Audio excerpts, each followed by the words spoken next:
Parent representing the Commonwealth of Kentucky, Sir Chair. $42,791.34. This is the amount of money each of you already owe to the federal deficit. It means if you're working for minimum wage, 5,902 hours and 15 minutes of your life, you will receive no pay because the government already expects that money from you. Does this sound just? George Washington concluded his farewell speech with the words, "Let's not burden posterity with the debt we ought to pay." Or in today's terms, no generational theft, taxing those who are not yet represented. George Washington lived by these words by leaving the presidency with only two taxes, a tax on whiskey and a tariff on furniture, which led to the federal deficit being paid during Andrew Jackson's presidency within their generation. Our country lives by a new policy these days. We borrow money in order to have more money to pay back in the future.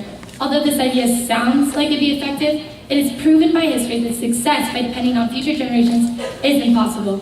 I'm sure each of you has heard the phrase, "It is up to your generation to solve the federal debt." Well, that is wrong. It's not up to our generation to pay for the debt, but it is up to our generation to stop it.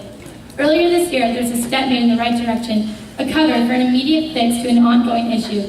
President Obama passed an executive order known as PAYGO that does just that. It's an order that mandates any law requiring federal aid must be offset by a change in budget or tax increase.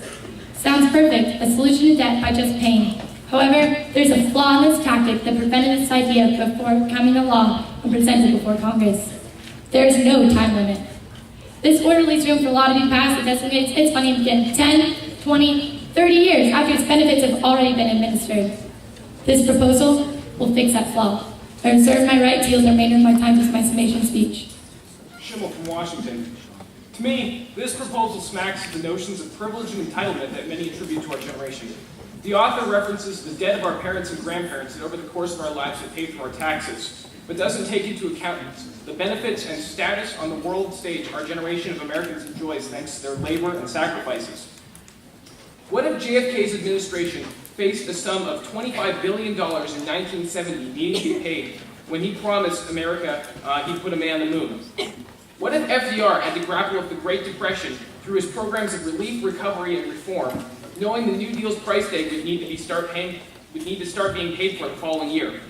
What if the Great Generation had to face the question of defeating the Nazi powers to make the world a safer place, knowing that by 1943 they'd have to start paying off $258 billion that they took on to make the world a safer place? You and I didn't make America the world superpower.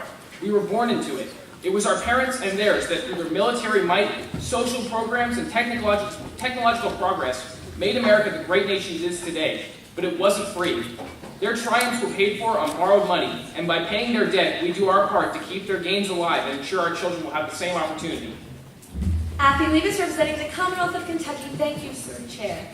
In a time when our national debt has ballooned to $3.8 trillion, in a time when too often government officials enact wasteful and short-sighted spending, and in a time where social works projects are enacted superfluously with no discretion to their future economic efficacy, this proposal affords us accountability. Where there is no foresight and where responsibility is lacking, this proposal provides both. It is high time that we hold our legislators accountable for the projects they wish to endorse. Currently, policymakers are able to propone erroneously wasteful legislation, in many cases, earmark legislation, which is marginally beneficial at best and demonstrates no pressing necessity. Lawmakers often utilize these pet projects as political capital to aid them in re-election, while facing no oversight in funding these projects. Some speakers who raise indignation may hold concerns that this will weaken social works initiatives proposed by Congress. This is a classic quality versus quantity analysis. Rather than enacting projects left and right, which realistically will never be enacted because there's simply no funding to fund them, we can enact fewer, more significant projects to which we can guarantee success because we know there will be funding to fund them. Rather than weaken the power of congressional legislation, this proposal fortifies it. When voting on this issue, I implore you to consider our current economic grievances.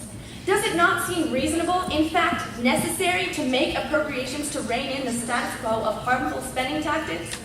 I implore you also, delegates, to consider from which frame of reference you want your lawmakers serving you. One that is short-sighted, selfish, and irresponsible, or one which promotes future prosperity as well as present.